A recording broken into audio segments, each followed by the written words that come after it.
mengisahkan tentang seorang gadis cantik berusia 18 tahun bernama Lady Catherine yang baru saja melangsungkan pernikahannya dengan seorang pria kaya berusia 40 tahun bernama Alexander Lester. Setelah menikah, Catherine langsung diboyong ke kastil mewah milik sang mertua, seorang bangsawan pemilik tambang batu bara bernama Boris Lester. Akankah Catherine hidup semawa bersama suaminya atau justru malah sebaliknya? Sebelum kita eksekusi alur cerita film asal Inggris berjudul Lady Macbeth ini, seperti biasa jangan lupa subscribe, like, dan komen. Kehidupan pernikahan Catherine tidaklah sesuai seperti apa yang dia impikan. Alih-alih hidup bahagia bak putri kerajaan, di rumah barunya itu, dia justru hidup layaknya tahanan penjara.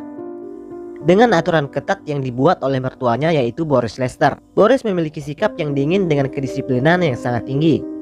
Seperti tidak mengizinkan Catherine keluar dari rumah, tidak boleh terlalu banyak bicara atau bertanya, dan Catherine tidak boleh tidur jika suaminya masih belum pulang. Sementara Alexander justru selalu pulang larut malam dengan kondisi mabuk berat. Sehari-hari Anna hanya berinteraksi dengan pembantu rumah itu, seorang wanita kulit hitam bernama Anna. Belakangan baru kita tahu bahwa Alexander tidak pernah mencintai Catherine. Dia menikahi Catherine karena dipaksa oleh ayahnya, agar Alexander segera bisa memiliki keturunan. Tapi bagaimana bisa memiliki keturunan? Pada malam pertama saja, Catherine sama sekali tidak disentuh oleh Alexander. Entah punya kelainan atau apa, Alexander hanya menyuruh Catherine menanggalkan semua pakaiannya. Setelah itu, Catherine disuruh menghadap ke dinding. Sementara dia memainkan burungnya dengan cara manual, yaitu dengan tangannya sendiri. Setelah selesai, dia langsung tidur. Begitu juga dengan malam-malam berikutnya. Catherine hanya disuruh menghadap ke dinding tanpa busana, sementara dia hanya bermain secara solo.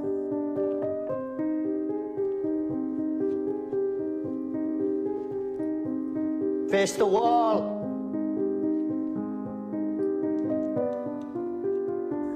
Catherine yang kebingungan dan tidak tahu harus bagaimana, hanya mengikuti saja apa yang diperintahkan oleh suaminya. Pada suatu hari Alexander mendadak harus pergi keluar kota karena ada ledakan pada salah satu tambang batu bara mereka. Setelah Alexander pergi, Boris mewanti-wanti kepada Catherine agar tidak perlu keluar dari rumah dan tidak boleh melakukan apa-apa. Boris bilang, simpan saja tenagamu untuk melayani suamimu dengan baik saat dia pulang nanti.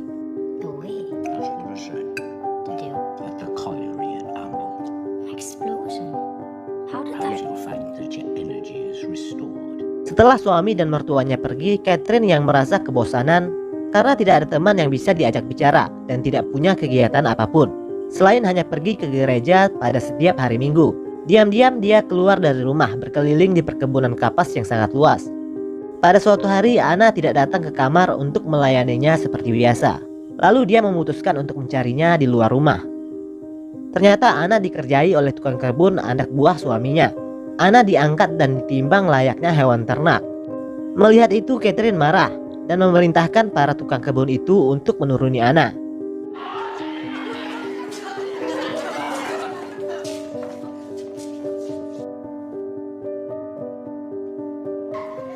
Setelah Anna pergi, Catherine bertanya kepada salah satu tukang kebun itu, berapa kira-kira berat badannya.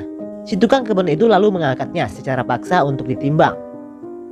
Catherine sangat terkejut dengan ketidaksopanan pria itu. Dia merasa tidak dihormati sebagai istri dari bosnya. Catherine terlihat kesal dan menyuruh para tukang kebun itu untuk kembali bekerja.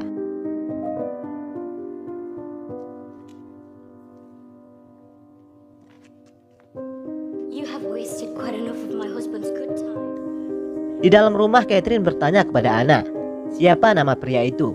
Anna bilang kalau dia adalah pekerja baru bernama Bastian. Catherine tampaknya sudah mulai penasaran dengan Bastian, pria yang 100% berbeda dengan sikap suaminya yang dingin. Keesokan harinya dia pergi lagi ke kebun kapas. Di sana dia berpapasan dengan Bastian. Bastian mencoba untuk menggodanya dengan mengajaknya bicara, namun Catherine tak menghiraukannya.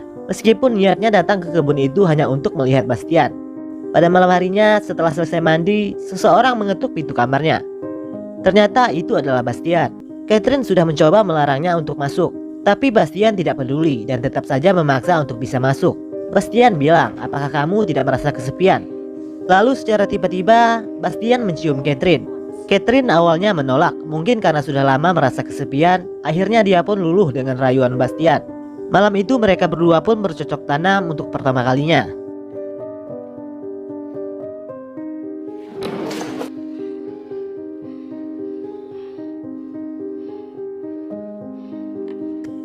Keesokan paginya melihat Catherine tidur tanpa pakaian, Anna tampaknya sudah mulai curiga bahwa ada yang tidak beres. Catherine yang tadinya pemurung berubah menjadi ceria. Setiap hari secara diam-diam Catherine dan Bastian bermantap-mantap setiap ada kesempatan. Dia pun sudah jarang pergi ke gereja, hingga membuat seorang pastor kepercayaan keluarga Lester datang mengunjunginya untuk menanyakan hal itu. Rupanya diam-diam Anna memberitahu si pastor kalau Catherine menyelinap keluar rumah diam-diam tanpa sepengetahuan suaminya. Catherine tampak kesal dengan pengaduan Anna itu. Suatu hari Anna melihat Bastian menyelinap masuk ke kamar Catherine. Dari lubang pintu kamar, Anna menyaksikan sendiri mereka berdua sedang berhubungan intim. Saat sedang mencari jamur di hutan, Bastian menghampiri Anna. Anna seolah ingin mengingatkan Bastian akan hubungan terlarangnya dengan Catherine. Anna bilang, jika Tuan Boris tahu apa yang terjadi, ini bisa jadi masalah besar. Bastian justru balik bertanya, memang apa yang telah terjadi? Seolah mengancam Anna untuk tidak buka mulut. Anna tampak ketakutan dan memilih untuk diam. Tak lama kemudian Boris Lester pulang. Dia menanyakan kepada Catherine tentang kabar suaminya. Apakah dia sudah pulang? Tapi Catherine justru malah balik bertanya, bukankah kau yang menyembunyikan suamiku? Boris marah mendengar jawaban tidak sopan Catherine. Catherine sengaja menghabiskan minuman amer milik Boris, hingga Anna yang dapat getahnya. Sebagai balasan dari Catherine kepada Anna, karena dia telah mulai ikut campur akan hubungannya dengan Bastian. Boris mengira kalau Anna lah yang telah meminum semua amernya. Lalu Boris menghukum Anna dengan menyuruhnya merangkak seperti hewan.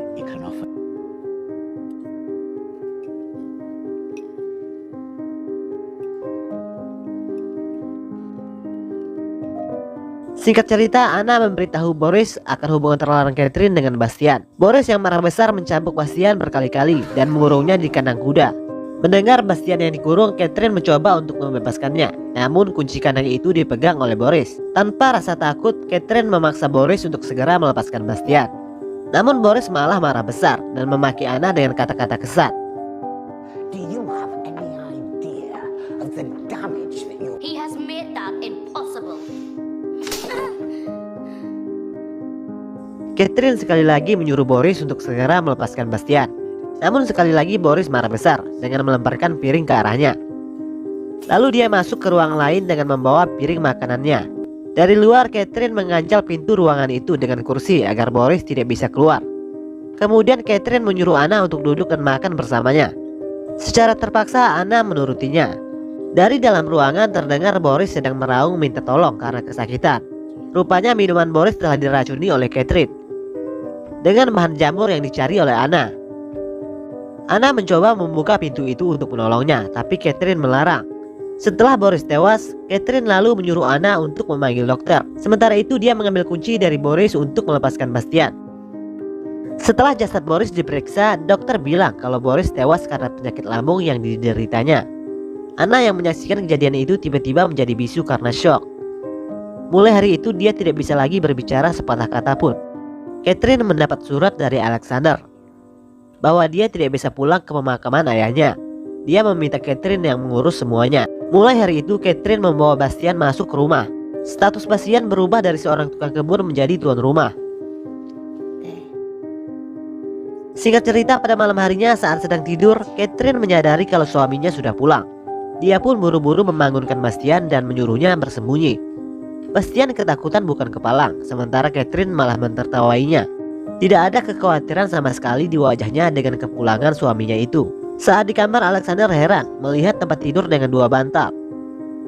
Dia juga menemukan sebuah sabuk ikat pinggang pria.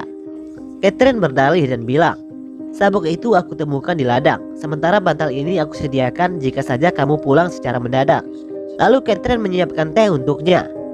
Saat sedang minum, Alexander bilang kepada Catherine kalau dia sudah tahu tentang hubungan terlarangnya dengan pria lain. Alexander menghina Catherine dengan kata-kata cacian yang membuatnya sangat marah.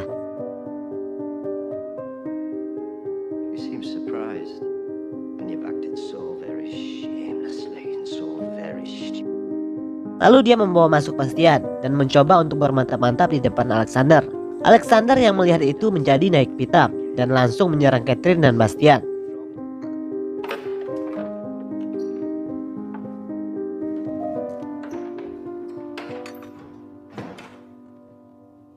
Setelah bergelut cukup lama, Alexander akhirnya tewas, dipukul oleh Catherine dengan besi berkali-kali.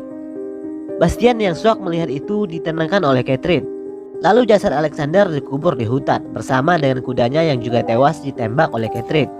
Esok harinya mereka berperilaku seolah-olah tidak terjadi apa-apa. Singkat cerita, datanglah seorang perempuan berkulit hitam bernama Agnes, membawa seorang anak kecil bernama Teddy yang merupakan cucunya. Agnes memberitahu Catherine kalau Teddy adalah anak dari Alexander Lester, suaminya. Teddy adalah anak dari hubungan terlarangnya bersama anak Agnes yang telah meninggal.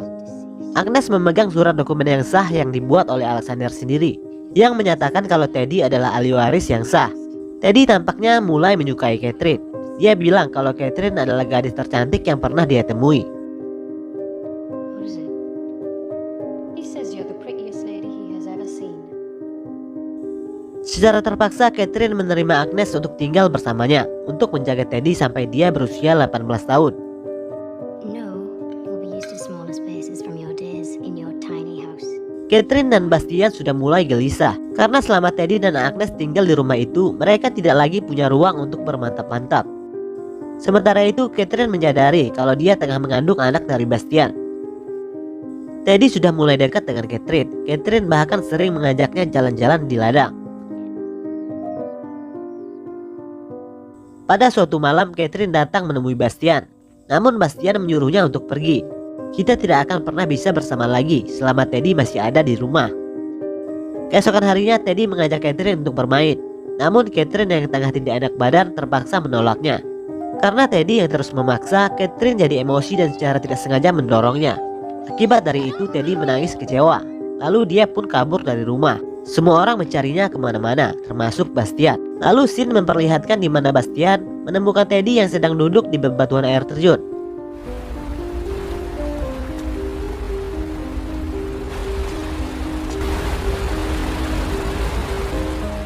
Lalu scene berpindah lagi di mana Bastian membawa pulang Teddy yang dalam keadaan lemas. Agnes yang melihat orang asing masuk ke rumah dan memegang cucunya marah-marah kepada Bastian lalu mengusirnya keluar. Melihat itu, Catherine nampaknya tidak suka melihat kekasihnya dibentak-bentak oleh Agnes. Dia pun pergi menyusul Bastian. Bastian mencoba untuk pergi dari rumah itu. Dia tidak terima dipermalukan oleh Agnes. Catherine mencoba menahannya. Catherine meyakinkan Bastian untuk bersabar sedikit lagi dan berjanji kalau semuanya akan segera selesai. Lalu Catherine kembali ke rumah dan menyuruh agar Agnes beristirahat, biar dia yang gantian menjaga Teddy. You need some rest and he'll need you when he wakes up. Lalu menyuruh Bastian untuk masuk. Kemudian Catherine membekap kepala Teddy dengan bantal. Sementara itu Bastian membantu memegang kakinya dan Teddy pun tewas karena kehabisan napas. Bastian merasa ketakutan dengan apa yang baru saja mereka lakukan. Namun sekali lagi Catherine menenangkannya dan menyuruhnya untuk keluar. Di hutan Bastian menangis karena menyesal telah menewaskan Teddy.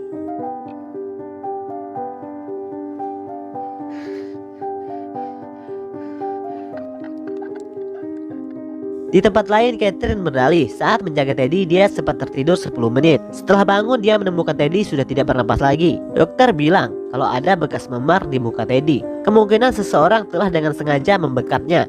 Kepada polisi, Catherine bilang memar yang ada di muka Teddy kemungkinan akibat terjatuh dari air terjun. Tampaknya polisi sudah percaya dengan semua ucapan Catherine. Namun tiba-tiba Bastian masuk.